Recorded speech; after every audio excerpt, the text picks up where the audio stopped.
Good start. Ready when you are. Hey, good morning. It's good to see you. Morning, sir. Deuce, how are you? Outstanding. You? Good. So I got to ask you though. For the rest of the audience, we're here with General Deuce Waggoner, just promoted just last or brought back in the fall as the new Assistant Adjutant General Commander of the Indiana Air National Guard. So good to have you here. Proud to do on Coffee Talk. Why Deuce? Where did that come from? Well, I wish I had a cool story, but I don't. I'll say I'm so good they wanted me to do it twice. We can go with that. There's a lot of ways you could butter up the story and make it better, but I had an opportunity to perform twice as an aviator. You probably know what that means. Yeah, I do. I do. I do. Yeah. So for the insiders, call signs usually aren't for anything good. Yeah. And the cooler they sound, the worse your story is. I tend to agree with that. Yeah, but it's funny. I was a full-timer for a long time. Now I'm working in industry, and I do this as a part-time job. And people started calling me Josh again. And the first time I heard it, I was just minding my own business, and they repeated it a couple times. Like, oh, you're talking to me. So all I'd ever heard was Deuce for the last 25 years. So welcome back, and you said you're now a DSG. So yes, that's sir. The first time you've got over 20 years ADR. Big difference. So now you're doing this as a part-timer. What's it like? You know, I hadn't been a part-timer since I was enlisted, really. I was a technician for a while, so pseudo part-timer, but really I've been full-time since 2000. And the biggest difference is just balancing it all. I kind of took for granted that having one job, you can devote all that time that you need, still make yourself available to your family, still do the things you need to do at home.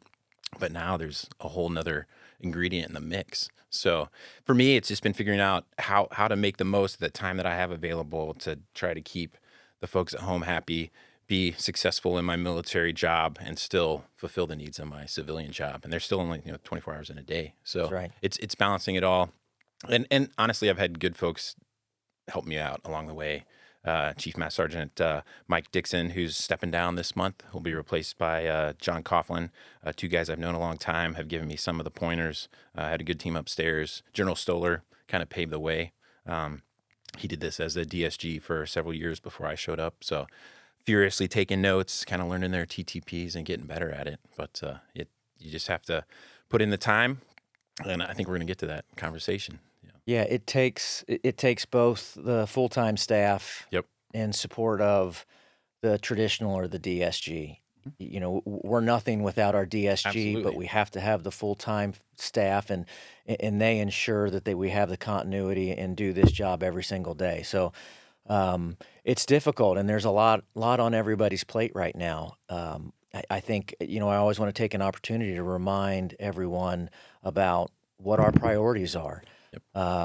Last year, we pushed out the Hoosier Campaign Plan with 4 lines of effort. The primary line of effort is warfighting readiness, full stop. That's what all of our units down and in need to be focused on, warfighting readiness. It's their number one priority and nothing else.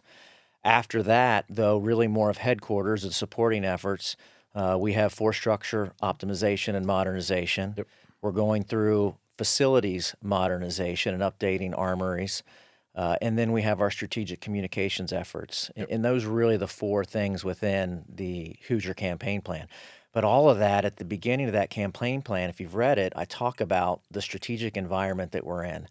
And I think all you have to do right now is look at what's going on in Iran, and you can see how true that is all becoming and shaping up. Really important to highlight that right now the Indiana National Guard has about 100 soldiers and airmen that are in the CENTCOM region right now doing the work, supporting Operation Epic Fury. We have some of our Special Forces soldiers from Alpha 220. We have some Air Guard individuals there as well working it. I've heard some of the stories of what they've been going through. Absolutely. And it highlights the need to be ready and highlights warfighting readiness. So we've talked in some of our prior podcasts and communications with Sergeant Major, we've talked a lot about warfighting readiness, and I think the view was on the Army. And I want to take some time and hear from the Air Guard's perspective, what does warfighting readiness mean to you and your team? Sure. So, I mean, if you want to boil it down, it's fly, fight, win. That's what we do in the Air Force. That's what we do in the Air Guard. Flying is the expectation. Fighting is how we're going to fly, and winning is, without question, the priority. For me personally, it was always like higher levels. Is your squadron ready? Is the wing ready? Are you doing the exercises? Are you being inspected? Are you being successful in those things? And we're going to continue to do that. There will be growth and development at the unit level to be successful at our job. But as I get a little older, I realize that we can't be successful as a wing or an organization within the state if each individual isn't ready. So warfighting readiness, that's what you said. Like, you have to be number one at your job, or strive to be number one at your job, whether you're full-time or part-time. As a full-timer, I took a lot of pride in preparing our force to be ready to train those part-timers. That's the only reason we were there as AGRs and technicians. It was to be able to train up the DSGs to get them out the door on time and ready to fight. But now, like, those individuals need to take a lot more responsibility at home. So make sure you're physically fit. There's significant changes in the fitness program within the Air Force, and you have to take the time to do that. Make sure you're number one at the mental part of the job. Do you know what it is? And if you don't, are you willing to ask the questions to get better? And then not only can we deploy overseas, but we can be called, within 24 hours or less to do things at home. So either way, you're going to get pulled away from the folks that you leave behind, and you need to make sure that they're fiscally ready. Can they survive with you being out of town? Do they have a plan? Do they have food on hand? Can they respond? Do they have a network of folks that can take care of them mentally, emotionally, spiritually, to get them through whatever they're dealing with at home, so you don't have to worry about it while you're away, because you're going to have a priority to fly, fight, and win. And that's what we're going to do. So for me personally, it's just shifted from is the organization ready to is each individual airman. We have 2,000 in the Indiana Air National Guard. We got 12,000 total service members in Indiana. Are every one of those folks as ready as they can be to fly, fight, and win tomorrow? Yeah, if you're not ready yourself, Yep. any level of readiness collectively for the organization is hollow. Absolutely. You have to be an expert, and your family has to be ready for you to be able to go away and do that job. On the Army side of the house, we talked about transformation in the 76 IBCT transitioning to the MBCT. Right. Big part of what's going on and what we're seeing. But you are the executive lead for this transformation of the force structure across the Indiana National Guard, so Army and Air.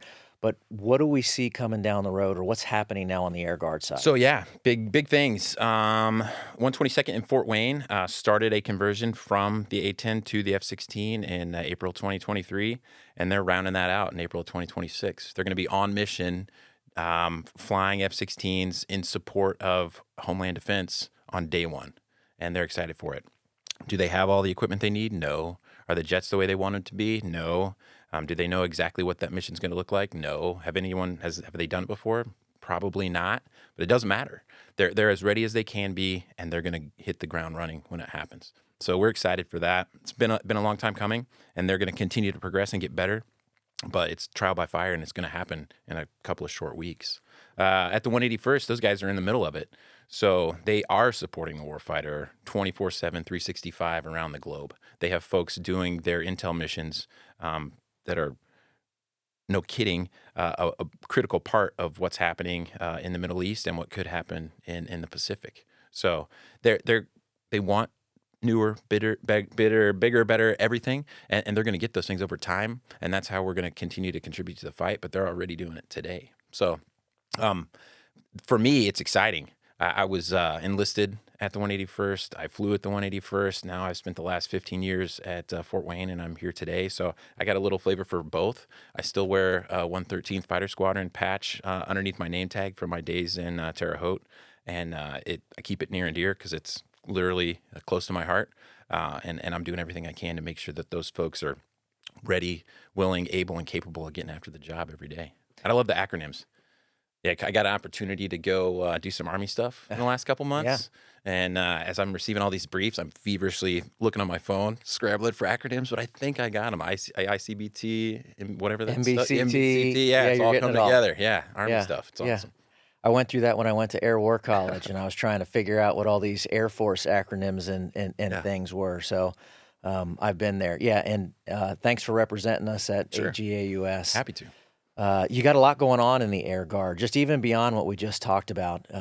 We can't finish today without talking about Chief Dixon and Yeah. all that he has done. It's exciting. Talk about a DSG. This is a guy that's been 30 plus years only as a DSG.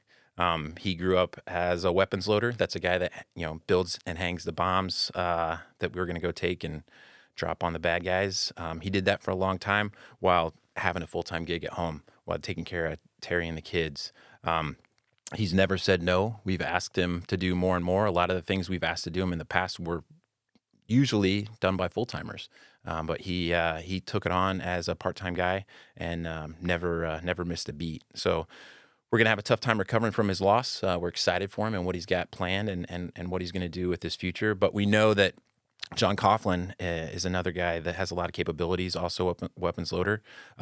We grew up in Terre Haute together.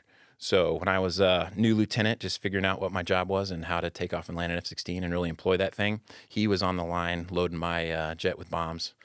He came to Fort Wayne a little bit before I did. We reconvened there. Another guy that's only been a DSG. So he brings a different perspective from Chief Dixon, a little different personality, but he's a guy we can trust, and we know he's going to do an outstanding job. And it helps that he's buddies with JB, so they get along well and have known each other for a while, and it's just going to help build the team strong. So every time I visit the 122nd, every time I visit the 181st, or I just walk down the hall at the headquarters, I'm always struck by the technical expertise and the professionalism of the Air National Guard. Yeah. So I have no doubt that the Air National Guard in Indiana is in great hands, and I'm extremely proud to be in this position and have such great airmen within the Indiana National Guard. Yeah. With that, I leave the last word to you, Deuce, if you have anything. No, just thanks for the opportunity. We're excited about what's next. We understand that there's going to be some strife. There's going to be some issues. We understand that the Guard is making a difference today. So when you look at the videos, when you see weapons impacts, when you see targeting pod footage, when you read stories in the papers or online about great things that are happening, a large part of that is contributions from the Air National Guard. So whether it's overseas, whether it's protecting the homeland, whether it's taking out the bad guys in the Middle East, the Guard's right in the middle of that. 181st is doing it today, and the 122nd's ready to roll. So we're going to keep getting after it. We're going to keep doing a good job, and we're going to keep supporting the men and women of the Indiana National Guard. All right, well said. Thank you very much. Absolutely. Appreciate you being here. Cheers. Cheers. A lot of stations checking on each other. Roger, you're good.